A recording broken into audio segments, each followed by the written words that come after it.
Sindaco, ecco, sì, ce l'aspettava, non ce l'aspettavamo, ma in ogni caso il bilancio è stato consuntivo, è arrivato.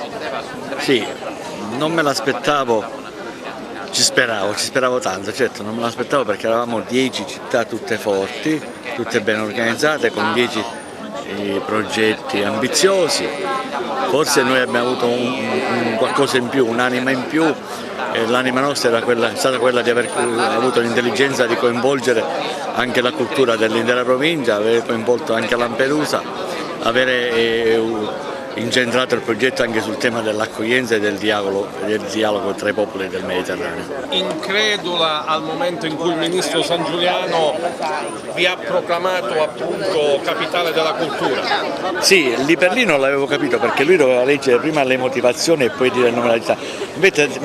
Poi invece ha detto Agrigento, io pensavo che stesse elencando anche le altre città, però man mano poi continuava col discorso, ho capito che eravamo noi e subito immediatamente ho stritolato la mano al mio collega sindaco di Monte Sant'Angelo Pugliese, che avevo accanto, simpaticissimo, bravissimo, che peraltro mi ha accarezzato tutto il tempo della lettura. Il ministro si è soffermato sulla grecità, citando anche Pirandello come nome di Agrigento Girgenti, no? Questo è un dato aspetto importante. Sì, anche perché il ministro è un uomo di grande cultura, lui ha un trascorso culturale importante, quindi conosceva Pirandello, conosce tutto della letteratura italiana e anche siciliana, e quindi penso che questo sia stato anche un nostro punto di forza, avere veramente delle tradizioni così importanti e così alte dal punto di vista culturale. Onorevole, lei a Roma ha vissuto in prima persona questa notizia bellissima, l'abbiamo vista là negli schermi insieme all'assessore Ciulla. Lei ovviamente ha dato anche il suo fattivo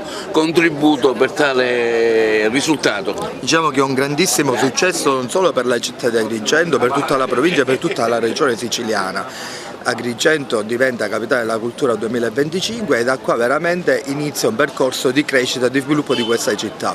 Dobbiamo essere bravi a utilizzare queste somme che arriveranno non solo da Palermo ma anche da Roma per creare quelle condizioni affinché i ragazzi restino qua, cioè questo deve essere veramente un volano per tutti quei ragazzi che vogliono investire. Dobbiamo crescere perché il nostro petrolio è la cultura, il nostro petrolio è il turismo. Se siamo bravi e ora ci sono tutte le condizioni per poterci giocare la partita, possiamo veramente rappresentare il nostro territorio e dargli quella possibilità di crescita che da tanto tempo viene annunciata. Anche perché le statistiche dicono che già da qualche anno prima i flussi aumentano, perché la curiosità della gente insomma viene attratta dalla prossima capitale della cultura. Sì, già ieri sono stato chiamato da una serie di proprietari di B&B che mi hanno detto Lillo, guarda, dopo che è stata proclamata Agrigento capitale della cultura, immediatamente abbiamo avuto delle prenotazioni già durante l'anno, quindi questo è il segnale subito imminente che arriva e da là noi dobbiamo approfittare, non dobbiamo utilizzare solo come un momento occasionale, ma che sia veramente un momento per programmare e portare avanti tutto quello che naturalmente può servire al territorio. Un commento a caldo di questo risultato eclatante che diciamo si ci aspettava, non si ci aspettava, insomma è arrivato.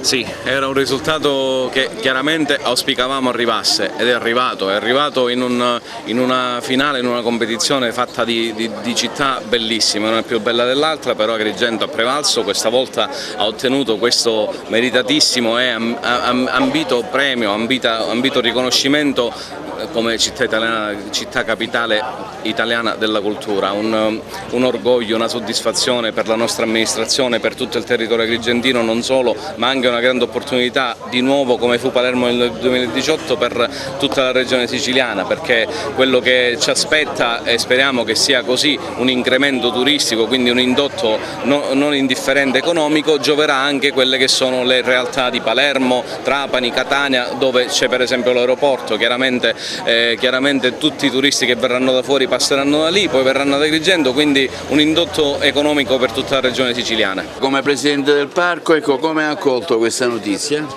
In modo veramente straordinario. Quando ieri ho sentito questa bellissima notizia, che tra l'altro devo dire che sono stato anche uno dei primi che mi hanno chiamato direttamente da Roma, e mi sono emozionato perché la città di Agrigento, provincia, è un territorio straordinario e per cui merita di essere attenzionata ed ha tutte le carte in regola per essere praticamente capitale della cultura 2025 e che oggi inizia veramente una nuova era, un nuovo percorso ed è praticamente una ripresa della nostra cultura, quindi delle nostre radici e che oggi nel 2023 noi andiamo a rispolverare per partire diciamo con una cosa straordinaria che è appunto avendo anche delle potenzialità dal punto di vista culturale ce l'ha tutti. Oggi anche dal punto di vista economico perché 1 milione di euro è una bella somma che può fare veramente la differenza per questa straordinaria città e provincia. Essere orgogliosi è poco, lo vado dicendo da tempo. Noi abbiamo in custodia un tesoro che ha una portata culturale immensa e lo abbiamo da 2600 anni. Questa è l'occasione per farlo conoscere. Noi siamo estremamente soddisfatti di questo risultato. Agrigento al centro della Costa del Mito continua a essere il motore per uno sviluppo di un intero territorio che va da Selinunte a Gela. Questa è la punta di diamante, un'opportunità che sicuramente non perderemo.